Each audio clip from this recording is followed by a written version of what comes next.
সমসাময়িক রাজনীতি নিয়ে আলোচনার জন্য স্টুডিওতে আছেন সহকর্মী ফারুক ভূঁইয়া রবিন।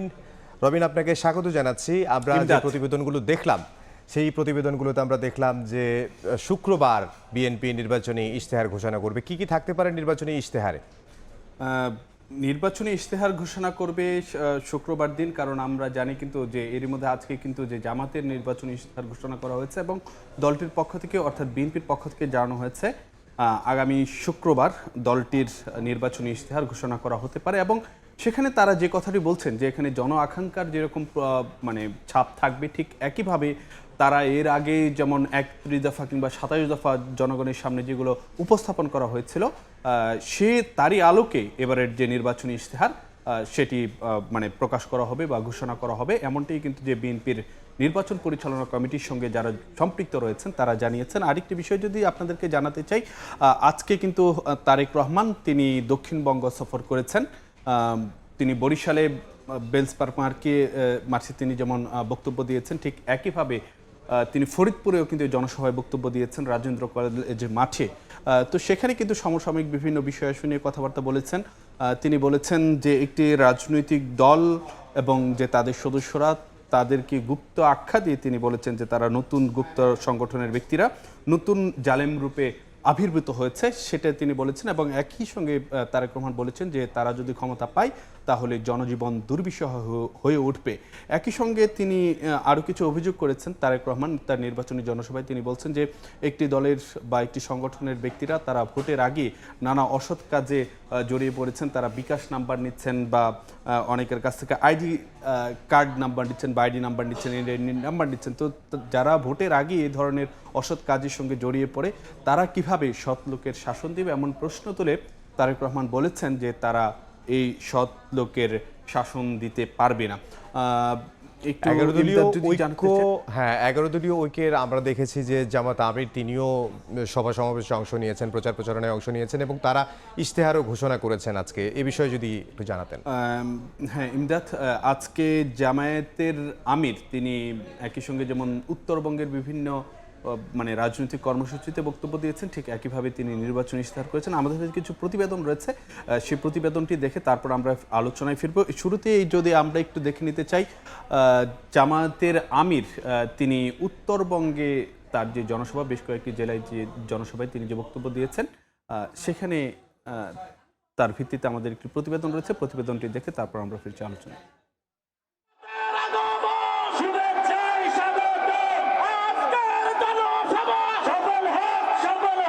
নির্বাচনী প্রচারণায় একের পর এক জেলা চষে বেড়াচ্ছেন জামায়াত ইসলামীর আমির ডাক্তার শফিকুর রহমান। সেই ধারাবাহিকতায় বুধবার বিকেলে টাঙ্গাইলের জনসভায় যোগ দেন তিনি।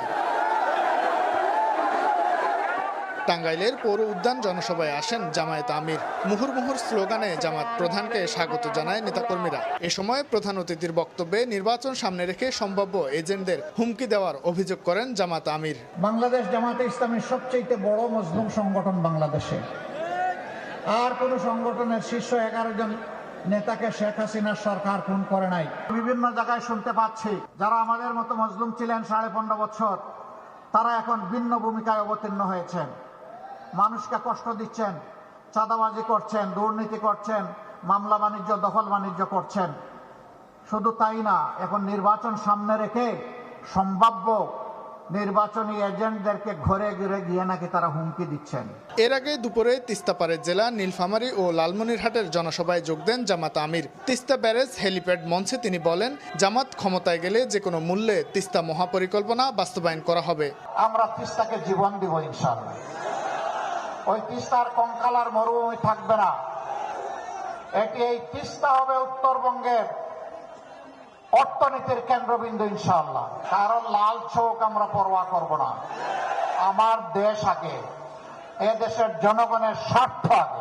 এদিন সকালে জামায়াত আমির যোগ দেন উত্তরের সীমান্ত জেলা কুড়িগ্রামের জনসভায়। এ সময় জেলার সরকারি কলেজ মাঠে নেতাকর্মীদের ঢল নামে। সেখানে প্রধান অতিথির বক্তব্যে ডাক্তার শফিকুর রহমান বলেন, এক্স অ্যাকাউন্ট হ্যাকের ঘটনায় অভিযুক্ত ধরা পড়ার মধ্য দিয়ে সামনে এসেছে সত্য।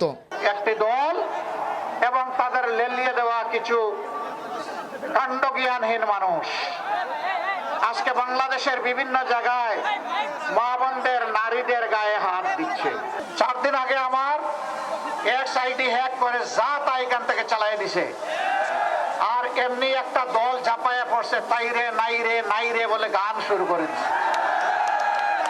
লজ্জা! ওদের চুনুপুটি তো গাইলো বটে, ওদের বড় বড় মাথাগুলো একই গান গাওয়া শুরু করে দিল। কাণ্ডজ্ঞান কোথায়? আলহামদুলিল্লাহ আমাদের সাইবার টিম ওদেরকে শক্তভাবে কবজা করে ধরে ফেলেছে। উত্তরবঙ্গকে কৃষি শিল্পের রাজধানী হিসেবে গড়ে তোলার প্রতিশ্রুতি দিয়ে জামায়াত আমির বলেন, দাবি নিয়ে বঞ্চিতদের আর রাস্তায় নামতে হবে না।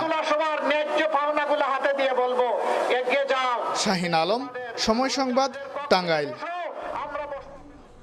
কিছুক্ষণ আগে আপনাদেরকে যেমনটি বলছিলাম যে আজ কিন্তু জামায়াতের পক্ষ থেকে নির্বাচনী ইশতেহারও প্রকাশ করা হয়েছে। দলটির আমির নির্বাচনী ইশতেহার ঘোষণা করেছেন। তো এই সংক্রান্ত একটি প্রতিবেদন রয়েছে, তারপর আমরা ফিরছি আলোচনায়। বুধবার রাজধানীর এক হোটেলে আয়োজিত অনুষ্ঠানে জামায়াতের আমির ডাক্তার শফিকুর রহমান আসন্ন ত্রয়োদশ জাতীয় সংসদ নির্বাচনে জামায়াতের ইশতেহার প্রকাশ করেন। বক্তব্যের শুরুতে জামায়াত আমির ৭১-এর মহান মুক্তিযুদ্ধ ও ২৪-এর অভ্যুত্থানে শহীদদের শ্রদ্ধাভরে স্মরণ করেন। এ সময় জামায়াত আমির তুলে ধরেন রাষ্ট্র গঠনের তাদের রূপরেখা। যুব সমাজের হাত ধরে এখন ২৬টি বিষয়ে সরকার পরিচালনায় অগ্রাধিকার দিতে চায় দলটি। ৮ ভাগে তুলে ধরা হয়েছে ৪১টি ভিশন। আমির বলেন, ইশতেহার জামায়াতের কোনো রাজনৈতিক কর্মসূচি নয়, এটা দেশ গঠনের জীবন্ত দলিল। যুব সমাজের প্রত্যাশাকে, আকাঙ্ক্ষাকে ধারণ করেই আমরা আমাদের ইশতেহার রচনা করেছি। ইশতেহার রচনা করেছি মায়ের জাতিকে সম্মান দেওয়ার জন্যে। ইশতেহার রচনা করেছি শিশুদেরকে নিরাপদ আবাসভূমি তৈরি করে দেওয়ার জন্যে। শিক্ষা, স্বাস্থ্য, কর্মসংস্থান ও মৌলিক অধিকারের বিষয়গুলো তুলে ধরা হয়েছে ইশতেহারে। দলীয় প্রধান জানান, জামাত ক্ষমতায় গেলে কর্মজীবী নারীদের কর্মঘণ্টা ৫ করা হবে, বাকি ৩ ঘণ্টার ভর্তুকি দেবে সরকার। মহিলা শ্রমিক যারা থাকবেন, নারী শ্রমিক, তাদের জন্য কর্মঘণ্টার ব্যাপারে আমাদের একটা প্ল্যান আছে, আমরা বলেছি। চিন্তার ভাস যারা ব্যবসা এবং শিল্পের মালিক, তারা চিন্তা করেছেন 5 ঘন্টা কাজ করে যদি 8 ঘন্টার বেতন হয়, তাইলে আমি পুষাবো কিভাবে? না, আপনি দিবেন কেন? তিনি যে কয় ঘন্টা এখানে শ্রম দিবেন, সেই কয়েক ঘন্টার আপনি দিবেন, বাকিটা সরকারের দায়, সরকারকে দিতে হবে। মায়েরা সমাজ গড়ে দিবেন আর মায়েদেরকে এটুকু সম্মান আমরা দেখাবো না, এটা হতে পারে না। দুনিয়ার বহু দেশে এটা আছে। জামায়াতের ইশতেহারের প্রতিপাদ্য একটি নিরাপদ এবং মানবিক বাংলাদেশ। আলতাফ হোসাইন, সময় সংবাদ, ঢাকা। ইমদাদ, দেখছিলাম পরপর দুটি প্রতিবেদন। জি, আমরা আসলে দেখছিলাম জামায়াতের আমির তিনি আসলে তাদের যে নির্বাচনী ইশতেহার সেটি ঘোষণা করেছেন এবং সেখানে যে কি পয়েন্ট যেগুলো রয়েছে সেই বিষয়গুলো নিয়ে আমাদের সহকর্মী প্রতিবেদন বানিয়েছেন। এবং তিনি এর আগে নির্বাচনী জনসভায় যে অভিযোগটি করেছেন, একটি দলের বিরুদ্ধে তিনি হুমকি ধামকি দেওয়ার অভিযোগও করেছেন। বিষয়টা যদি একটু ক্লিয়ার করতেন। না, আমরা আসলে যেটি দেখছি যে গত কয়েকদিন যাবতীয়, অর্থাৎ নির্বাচনের সময় যত ঘনিয়ে আসছে ততই কিন্তু যে নির্বাচনী জনসভাগুলোতে যে পাল্টাপাল্টি বক্তব্য দেওয়া সেটি কিন্তু তীব্র হচ্ছিল। তো সেই রকম একটি জায়গাতে আমরা দেখছিলাম যে জামাতের পক্ষ থেকে যেমন বিভিন্ন কথাবার্তাগুলো বলা হচ্ছিল, ঠিক একইভাবে বিএনপির পক্ষ থেকে নানান কথাবার্তা বলা হচ্ছিল। তো সে জায়গায় আজকে জামাতের আমির তিনি যে কথাটি বলেছেন যে জামায়াতকে তিনি দেশের সবচেয়ে মজলুম সংগঠন হিসেবে দাবি করেছেন এবং একই সঙ্গে তিনি বলেছেন যে একটি দলের বিরুদ্ধে তিনি যে হুমকি ধামকির অভিযোগ তুলেছেন এবং আজকে যখন নির্বাচনী ইশতেহার ঘোষণা করা হয়েছিল সন্ধ্যায়, তখনই তিনি যে কথাটি বলেছিলেন যে গত কয়েকদিন যাবতই তার চরিত্র হননের জন্য নানা অপবাদ দিয়ে যাচ্ছে একটি দল। অবশ্য তিনি সে জায়গায় বলেছেন যে তিনি তাদেরকে ক্ষমা করে দিয়েছেন, এমন কথাও কিন্তু যে তার নির্বাচনী ইশতেহারের যে প্রোগ্রামটি ছিল সেখানে কিন্তু তিনি বলেছেন এবং একই সঙ্গে তিনি বলেছেন যে অতীতের যে ভেদাভেদগুলো রয়েছে সেটি ভুলে তিনি যুব সমাজকে সঙ্গে নিয়ে তিনি সামনের দিকে এগিয়ে যেতে চান এবং দেশকে তারা সেভাবে গড়তে চান। এবং আরেকটি বিষয় যদি আপনাদেরকে জানাতে চাই, আজকে জামায়াতের পক্ষ থেকে ৪১ দফা ইশতেহার ঘোষণা করা হয়েছে এবং সেখানে ২৬টি বিষয়কে অগ্রাধিকার দেওয়া হয়েছে। সেই ২৬টি বিষয়ের মধ্যে যেমন জুলাই সনদ বাস্তবায়ন, সেই বিষয়টিকে অগ্রাধিকার দেওয়া হয়েছে। পিআর পদ্ধতিতে নির্বাচনের বিষয়টি কিন্তু যে তাদের নির্বাচনী অঙ্গীকারে রাখা হয়েছে। এরকম আরও বেশ কিছু বিষয়াশয় তাদের যে নির্বাচনী যে ইশতেহারটি রয়েছে সেখানে তারা বলেছেন এবং একই সঙ্গে যে নারীদের কর্মঘণ্টা কমানোর বিষয়ে তিনি বলেছেন যে ৫ ঘন্টা নারীরা কাজ করবে, বাকি ৩ ঘন্টার যে ভর্তুকি সেটি সরকারের পক্ষ থেকে বলা হয়েছে। আমরা দুটি বড় জোটের মধ্যে যেটি দেখেছি যে সবাই মিলে গড়ি বাংলাদেশ আর সবার আগে বাংলাদেশ, স্লোগান কিন্তু বাংলাদেশকে নিয়ে এবং বাংলাদেশের মানুষের জন্যই তারা রাজনীতি করছেন। তবে বড় দুই জোটের যারা নেতৃত্বে আছেন তাদের মধ্যে কি তিক্ততাটা একটু বেড়ে গেছে বেশি, এরকম মনে হয়েছে আপনার কাছে? না, অনেক ক্ষেত্রে যেটি বলা হয়ে থেকে মানে পাল্টাপাল্টি যে বক্তব্যগুলো যে আসছে এবং সেগুলো যে দিন দিন তীব্র হচ্ছে, সেগুলো তো মানে বক্তব্যে দেখাই যাচ্ছে, সেটা প্রতিফলিত হচ্ছে। যদিও অনেক ক্ষেত্রে নেতারা যেটি বলে থাকেন যে নির্বাচন যখন পাল্টাপাল্টি, এটি যেহেতু একটি লড়াইয়ের বিষয়, তো স্বাভাবিকভাবে বক্তব্যের ক্ষেত্রেও সেই তীব্রতাটা বা সেই ঝাঁজটা আসলে যে থাকবেই, এমনটি আসলে যে রাজনৈতিক দলের নেতারা এবং বিশ্লেষকরা বলে থাকেন।